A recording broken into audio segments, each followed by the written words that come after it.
Classificação indicativa. Livre para todos os públicos.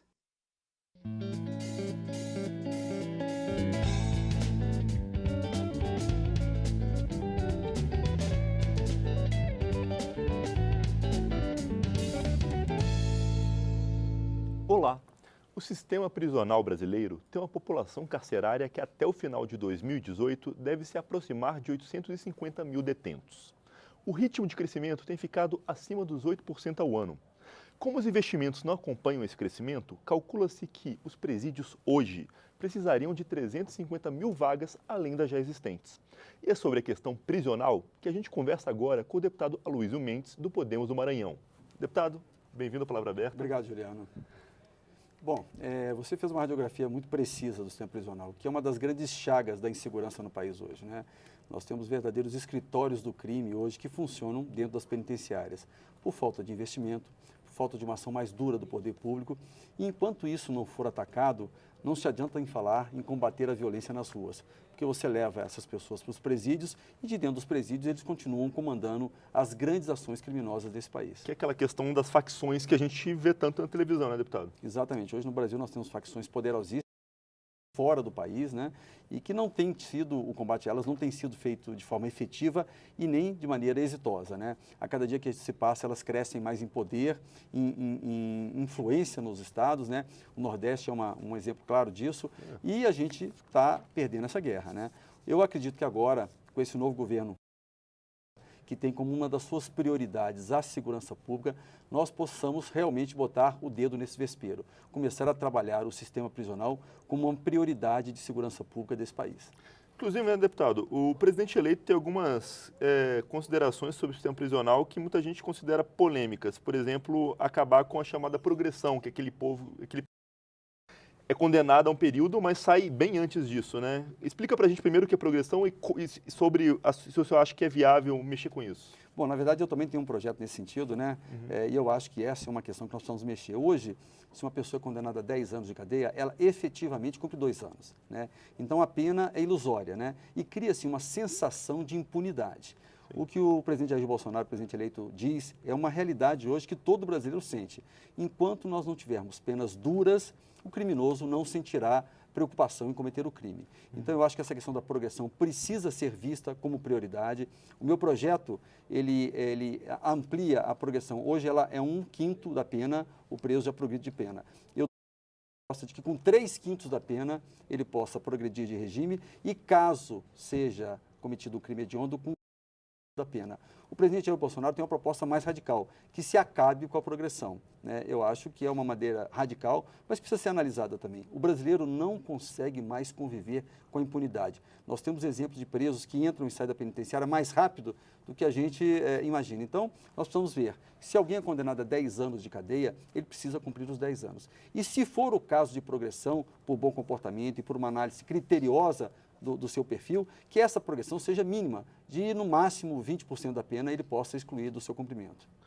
Deputado, um argumento que as pessoas contrárias a essa mudança na progressão é de que aumentaria a superpopulação carcerária, né?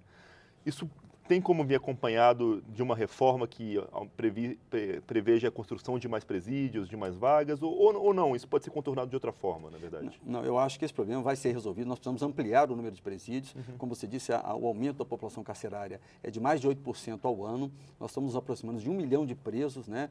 Nos próximos 4, 5 anos chegaremos a quase 1 milhão de presos. E como tem sido a construção de presídios nesses últimos anos, nos últimos governos? O que acontece é que o governo relegou essa questão dos presídios. Nunca se tratou isso como prioridade.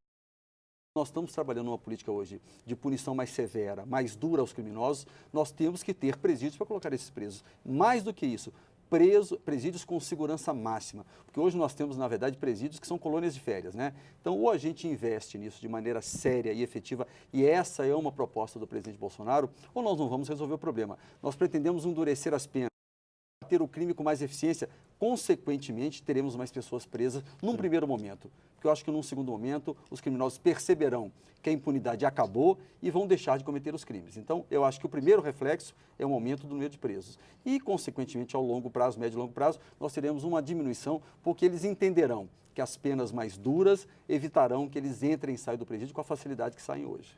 Quando o senhor, deputado, o senhor fala em presídio de segurança máxima, quase todos têm esse nome, mas são aqueles chamados federais, esses que têm sido construídos, eles podem ser considerados realmente de segurança máxima? São um bom exemplo, né? Os presídios federais hoje são um grande exemplo de modelo que deu certo. São pequenos os casos de vazamento de informações, de troca de informações entre facções, que nós percebemos nos presídios federais. Não houve uma única rebelião, uma única fuga. Então, isso mostra que é um modelo que tem dado. Nós temos alguns presídios em São Paulo também que têm essa fama de darem certo. Nós temos que copiar o que dá certo. Nós temos presídios americanos que há 40 anos não apresentam uma única fuga, uma única morte. Então, existem modelos exitosos no Brasil e no mundo que podem ser copiados. Nós não precisamos inventar a roda, é fazer a roda rodar. O que se precisa é de investimento, gestão e compromisso com esse assunto. Deputado, falando de propostas do presidente eleito, né, uma segunda trata das saídas temporárias, não é isso? Explica pra gente o que elas são, que eu acho que as pessoas já ouviram falar disso no noticiário. E qual a sua opinião? Eu tenho opinião, eu vou te dar um exemplo aqui, claro, quando eu fui secretário da República, nós recebemos a visita de uns especialistas americanos para visitar um presídio maranhense, né? E após a explanação, mostrar os casos, quando nós falamos para ele em saída temporária e em visita íntima, ele achou que era uma piada. Ele olhou, ele riu, achou que era uma brincadeira. Eu tinha que mostrar para ele. Só tem no Brasil, deputado? Eu tive que mostrar para ele na lei de execuções que era uma realidade. Porque isso só existe no Brasil, né? Ele me disse, olha, o secretário na época, no meu país, quando alguém comete um crime, ele só vai ter uma relação, ele só vai ver uma mulher na televisão quando ele almoça ou quando ele janta no refeitório. Então, esse tipo de sanção, esse tipo de regra é que faz com que o criminoso tenha medo de cometer o crime, né? Essas saídas temporárias são um assinte à sociedade. No meu estado, a gente percebia que quando tinha uma saída de Páscoa, Dia dos Pais, Dia das Mães, o número de homicídios e de crimes aumentavam em mais de 15%. Uma prova de que esses presos, quando saem para a rua, saem para cometer mais crimes. E grande parte deles não voltam. Então, nós temos que acabar com isso. É o primeiro choque de realidade que nós vamos dar ao crime. Acabando essas regalias, nós, consequentemente, iremos mostrar a eles que a lei mudou, que ela será dura e criminoso que cometer crime vai cumprir a sua pena integralmente preso.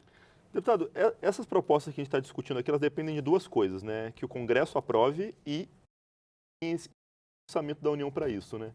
Qual a perspectiva que o senhor acha para essas duas coisas a partir de agora? Eu acho que o sentimento no Congresso é muito favorável a isso hoje. Até porque essa bancada que foi reeleita, grande parte dela de representantes da segurança pública, tem essa ideia de que nós precisamos endurecer a questão do cumprimento das penas. E eu acho que orçamento, dinheiro tem. Basta que o dinheiro público seja bem aplicado. Nós tivemos um ralo de corrupção no país nos últimos anos, onde dinheiro foi desviado por vários setores, e que eu acho que agora, com esse presidente, que tem uma postura de honestidade e que tem como combate à corrupção uma das suas principais bandeiras, nós teremos dinheiro suficiente para atender uma das maiores demandas da sociedade hoje, que é a questão da segurança pública. Deputado, nosso tempo está acabando, mas muito obrigado pela sua presença aqui no Palavra Aberta. Eu que agradeço, Juliano, muito obrigado pela oportunidade, estamos sempre à disposição. A gente que agradece, deputado.